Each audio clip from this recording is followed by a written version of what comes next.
Blessed evening, mapagpalang gabi po sa ating lahat. Narito naman sila para sa ating sharing ng devotion video. And today is ang last day ng ating annual conference na ginawa kahapon. Um, 18 and then today is 19 and Webes. And tomorrow ay Biyernes na, balik trabaho na naman ang ating mga pero ang mga estudyante na alaga natin ay wala pang pasok. Ayan. So, kumusta po ang lahat? And tunay na tayo ay napagpala sa 2 araw na annual conference or Chinese New Year conference na ating inatendan. Dahil doon ay mas lalong nalinang at nagkaroon pa tayo ng deeper knowledge and wisdom tungkol sa mga normal na o natural na ginagawa ng mga Kristiyano o mga born again Christian. At kamusta po ang lahat? I do hope and pray that everyone is doing well and okay at pinagpala ng ating Panginoon sa bawat araw ng ating buhay, di ba? And syempre, huwag po natin kakalimutan na sa bawat pagsisimula natin ng ating devotion ay huwag mawawala ang pinaka-importante sa lahat, the backbone of our faith in our Lord. That is praying. So let us pray. Ama namin Diyos, makapangyarihan sa lahat, pinapuri at pinasasalamatan ka po namin sa bawat araw, buhay, kalakasan at hinilang ipinagkakalob mo sa aming Panginoon. Ngayon din, salamat po sa mga unexpected blessings, Panginoon, mga pagsubok, trials, and testing na aming nararanasan, Panginoon, dahil ito ang nagiging daan upang kami ay mas lalong mahubog ang karakter, Panginoon, at ang aming faith sa inyo ay lalong tumibay, Panginoon. Ngayon po, idadako na naman kami muli, Panginoon, sa pagbubuli-buli ng inyong mga salita at we surrender everything to you, Lord God. Kayo po ang mangungusap at inyong mga lingkod ay inyo lamang magiging instrumento sa pagpapahayag nito, Panginoon. Ngunit kayo ang pinakamagsasalita, Panginoon. Salamat po sa provision, protection, godly wisdom, Panginoon, promotion, Panginoon, at ano pa mang mga bagay na maaari mong idagdag sa bawat buhay namin, Panginoon, at ang mga deepest prayer and desire, Panginoon, ng aming puso ay kayo ang nakababatid, Panginoon. Let the glory alone be to you, Lord God, because you deserve all the glory, all the honor, and thanksgiving, Panginoon. Dahil kayo ang may likha at makapagbibigay o makapag-aalis sa bawat isa sa amin ng kung ano ang hindi karapat-dapat o hindi na ayon sa inyong kalooban. Gayon din po ang aming walang sawa na pasasalamat sa tinapos na gawa ng Panginoong Hesus. Kaya may salvation, may good news, may ebanghelyo, Panginoon, na maaari namin ipamalita sa bawat tao, Panginoon, upang sa moment, Panginoon, na ang lahat na ng tao ay tumanggap at kumilala sa inyong bugtong na anak na si Jesus ay muli siyang magbabalik upang kunin ang lahat ng mga pinabanal at belong sa inyong kaharian, Panginoon, ng mga tumanggap, kumilala, at isinapamuhay, Panginoon, mga natutunan tungkol sa inyong mga salita, Panginoon.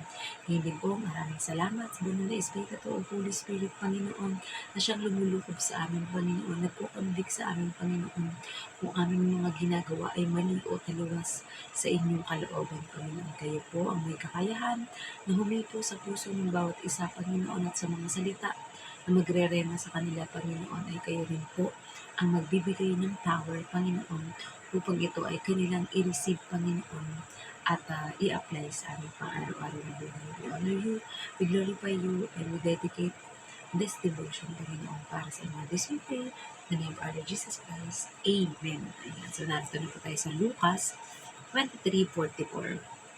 Ang nakalagay dito ay ang pagkamatay ni Jesus. Nang magtatanghali ang tapat na hanggang sa 3 ng hapon, nagdilim sa buong lupain. Message, dito nga daw ay mangyayari na ang pagkamatay ng pisikal na katawan ng Panginoong Hesus.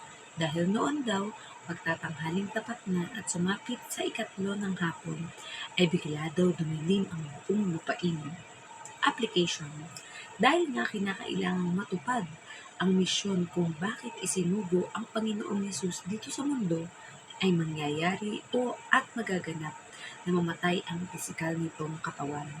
Dahil noon daw 3:00 ng hapon ay biglang nagdilim bilang patunay na nalulungkot o nagdadalamhati ang kalangitan sa pagpanaw ng Panginoon na hari ng lahat. Pinapakita din na ang mga buhay ng sangkatauhan ay puno ng kadiliman at ang Panginoong Yesus lang ang magbibigay ng liwanag at kaligtasan sa lahat ng nasa dilim. So, puri na pagkabasa ng mabuting balita ng ating Panginoon, diba? So, yun na nga. Talagang kung ang Panginoong Yesus after 3 days ay muling mabubuhay sa kanyang pagkamatay na ito na ating binabasa, ay pagsapit din na ikatlo ng hapon or 3 o'clock ng hapon, ay doon na nga mangyayari ang pagdilim ng buong paligid. Yan, which is, ito ay phenomenon na tinatawag sa atin ngayon na mga eclipse. Ayan. Pero syempre, wala tayo doon sa mismong pangyayari, kaya let us say na lamang na ito ay talagang kakaibang phenomenon na maaaring doon lamang sa specific na lupain na lugar na iyon kung saan nakapako ang ating Panginoon Yesus. Doon nangyari yung pagdilim ng kapaligiran. Diba? And which is we know that our Lord Jesus Christ is the light of the world. Diba? Kung inyong nabasa, una-unawa sa creation ng ating Diyos Ama, diba, na ang mundo noong pasimula pa lamang ay puno ng kadiliman. Ayan, walang liwanag na naririto, pero nang likain ng ating Diyos Ama ang liwanag, yun na ang representation ngayon, ang ating Panginoong Yesus na magbibigay liwanag sa ating buhay. Hindi po ang Meralco ang magbibigay ng liwanag sa ating buhay, dahil alam natin yan ang trademark ng kanilang kumpanya na may liwanag ang buhay, di ba? Meralco, ganyan. Oh, but kidding aside, yun lamang ay commercial o patalastas, di ba? So, tayo bilang kuminal at tumanggap sa ating Panginoong Yesus, we are in the light, di ba? So, nawa, matulungan natin yung bawat tao na namumuhay pa sa kadiliman. Ano ba ang mga kadiliman sa mundong ito, di ba? Halimbawa, sila ay nabubuhay pa sa kasalanan. They still don't repent from their sin. Alam naman natin na iba't ibang klase ng mga sin. Either mga vices, kasinungalingan, sexual immorality, unforgiveness, greediness, di ba? Corruption, at ang mga nangyayaring kaguluhan ngayon ay yan ang mga kadiliman sa mundong ito. Pag-aaway-away, pagsisiraan, at kompetensya sa kung sino ang pinakamagaling sa mundong ito, di ba? At yan yung ini-implant ng kaaway or foothold ng kaaway para tayo ay kanyang matalo at maagaw niya tayo na kung tayo ng mga tumanggap sa ating Panginoon Yesus ay nasa liwanag na at wala na sa dilim, ay nais ng demonyo o ng devil na tayo ay agawin pa rin, isnatch tayo sa liwanag ng ating Panginoon at dalhin tayong muli sa kadiliman. Kaya bilang mga mananampalataya, mga kapatid, huwag na huwag po kayong papayag na masadlak o mabalik muli sa kadiliman, dahil alam natin na kagaya sa naging pag-aaral sa conference kanina, di ba, na kapag ka daw ang demonyo o mga sinasapian ng masamang espiritu ay nalinis na at inalisan muna ng espiritu na masamang espiritu na sumapi dito, ay maaari daw magbalik ang espiritu ito o masamang espiritu ito na may kasama pang mga kakampi niya o mga kampon niya, na mas grabe at mas matindi ang aabutin ng katawan o ng espiritu ng tao na hindi pinaghaharian ng ating Panginoong Diyos o ng ating Panginoong Yesus ang kanilang isip at puso, dahil kapag merong butas na makikita ang kalaban o ang demonyo sa buhay natin, yun yung papasukin niya. At kapag nagtagumpay siya, tayo ay totally defeated. Pero sabi nga, ating Panginoon Yesus ay overcomer. He have overcome the world and everything in this world. Kahit ang parusa ng kamatayan ay hindi na natin mararanasan kung tayo ay mananatili na matibay sa ating pananampalataya at paglakad tungo sa kabanalan na kagaya ng pag-imitate natin sa ating Panginoong Yesus, diba? Na taglayin nawa natin ang mga katangian ng ating Panginoong Yesus na glorious ang ating mga magagawang mga bagay, diba? And yun, nawa tayo ay maging encourager ng ating kapwa and i-share lang natin ang good news or gospel or ebanghelyo ng ating Panginoon at yan ay ang free salvation, free gift of salvation na pinagkakaloob ng ating Panginoong Yesus. Ito ay free pero hindi ito cheap dahil ang buhay at dugo ng bugtong na anak at darling of heaven na ating Panginoong Yesus na muling magbabalik not as yung tupa na magiging alay para sa katubusan ng kasalanan but as a hari na naghahari sa ating buhay at sa ating puso at isasama na tayo doon sa kaharian ng ating Diyos Ama sa kalangitan. So I'm sure na ang mga nananampalataya at umaasa sa Panginoon ay excited na sa mangyayaring pagkita personally ng ating Panginoon at natin, di ba? Na yan yung pinaka-aasam natin na lahat ng mga kabigatan at kadiliman na naranasan natin dito sa mundo, hindi natin mararanasan sa kaharian ng ating Diyos. Bagkus doon ay puro saya, puro pagpupuri, puro pagdakila sa ating Panginoon at lahat ng bagay na hanapin na isang tao ay mararanasan niya sa walang katapusang panghabang buhay o walang hanggan. So, di ba? Yun ang pinakahinahangad ng bawat isa sa atin.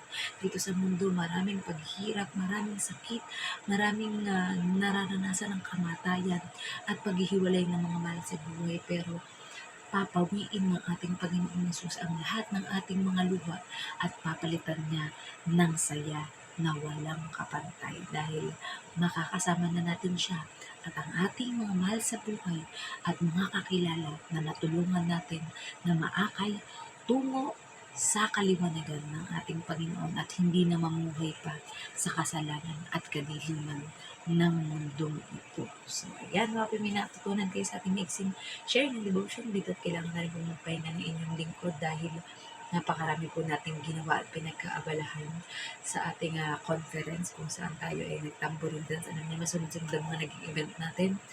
Preparation for the 10th year anniversary or 1 decade anniversary of Alive in Christ and yan, ang ating annual equipping conference. So, let us all end up into closing prayer. Ang naming Diyos na makapangyarihan sa lahat, pinupuri at pinasasalamatan ka po namin. Salamat sa inyong mayamang salita na aming napagbulay-bulayan, Panginoon, na tunay na Panginoon, na ang Panginoong Yesus ay tagumpay na 2,000 years ago pa sa cross ng Kalbaryo sa pagtubos sa aming kasalanan. Kaya kami ay mayroong maipamamalita na good news sa lahat dahil kung hindi muling nabuhay ang Panginoong Yesus, hindi natupad ang kanyang misyon, Panginoon, ay wala kami sa mundong ito, Panginoon. Maaring hindi kami nag-exist, Panginoon, at talagang tunay na dapat naman napasalamatan at purihin ng Panginoong Yesus dahil sa kanyang tinapos na gawa na pagtubos sa aming mga kasalanan, Panginoon.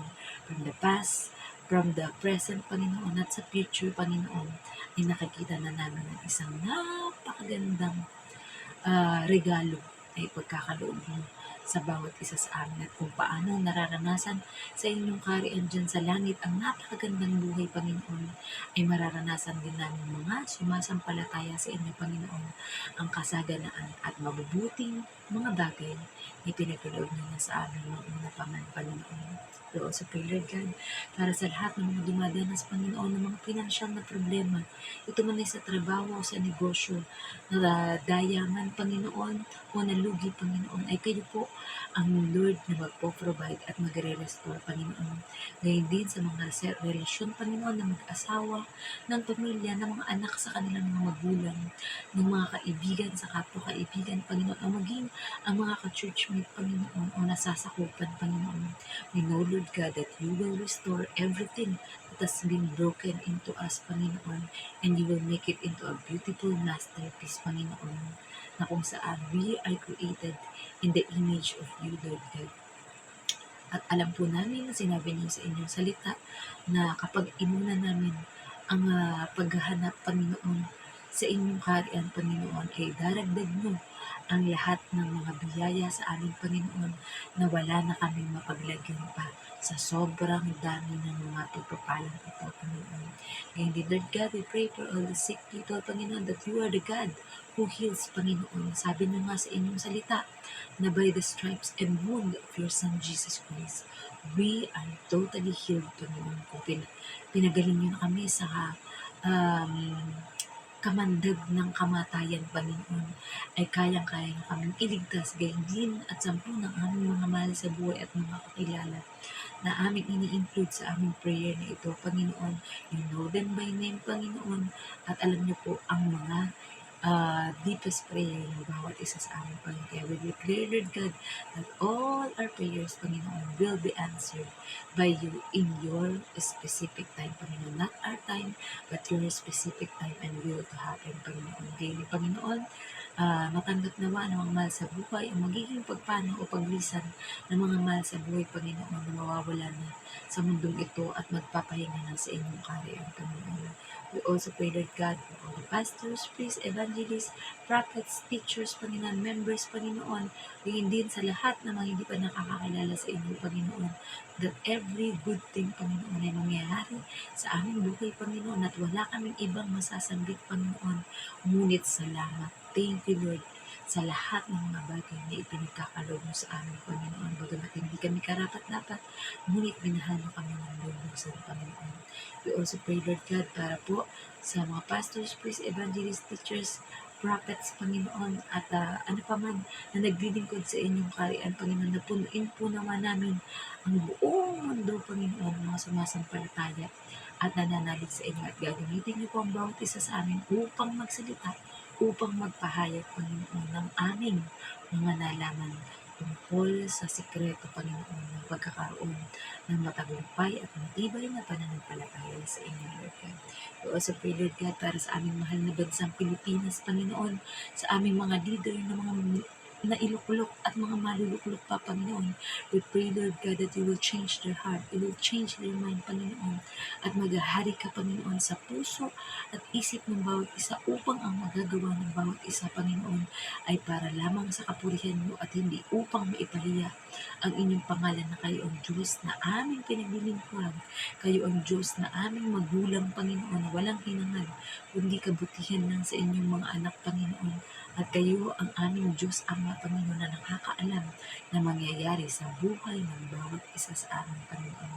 We also pray, Lord God, para sa bansang ito ng Hong Kong, Panginoon, at alam po namin, Panginoon, na kung paano naging maasenso at umunlad ang Hong Kong at ang mga bansa, Panginoon, na maunlad, gayon din po, pauunlaran mo ang Pilipinas, ang ekonomiya nito, ang turismo, Panginoon, at maraming mga nagtatrabaho sa malayong lugar, Panginoon, ang uuwi na, Panginoon, sapagkat sapat na at higit pa ang kinikita at ibabayad ng aming mga pamahalaan o mga negosyante, Panginoon, para sa aming mga manggagawang Pilipino, Panginoon. At kami din po, Panginoon, bilang mga OFW, Panginoon, ay gagamitin mo, Panginoon, sa bawat mga lahi na kung saan naroon kami, Panginoon, upang ipahayag ang inyong ebanghelyo o mabuting balita sa kanila, Panginoon. Napakarami pa po namin, Panginoon, na nais idalangin sa inyo, Panginoon, at very limited lamang po ang time. Kaya alam po namin, Panginoon, na ang bawat mga lihim o silent, Panginoon, na aming ipinapanalangin ay dinideclare namin ngayon pa lamang, Panginoon, na amin nang tinanggap, Panginoon, ng mga supply, Panginoon, na inyong ibubuhos sa bawat isa sa amin, Panginoon. Unat hindi, Panginoon, ay manatili sa amin ang kapatawaran sa kung sino man ang mga nagkasala sa amin, Panginoon. Ngayon po, Lord God, we pray for Israel, Panginoon, dahil sabi mo, ang sino mang magpala sa Israel ay pagpapalain ng stand for Israel, Panginoon, para sa mga Hudyo, Panginoon, na may iba't ibang mga Diyos, Panginoon. Ikaw lamang, Panginoon, ang tatanggapin nila bilang Diyos at tagapagligtas ng kanilang buhay, Panginoon, at tatalikdan ang mga lumang paniniwala at lumang iniisip, Panginoon, bagkus, Panginoon, ito'y mapapalitan ng puno ng pag-asa, puno ng liwanag, puno ng saya, Panginoon, na hindi maipapantay, Panginoon, sapagkat kayo ay Diyos na wala na kaming hahanapin pa, Panginoon. Kayo po siyang maghari, Panginoon, at lahat ng mga gawa ng kaaway ay hindi magtatagumpay sa amin ng Jesus name, Panginoon, sapagkat kayo ang unang higit, Panginoon, na makapag-aalis ng anumang mga bagay na mahirap para sa amin. Ngunit sa inyo ay wala pong mahirap, Panginoon.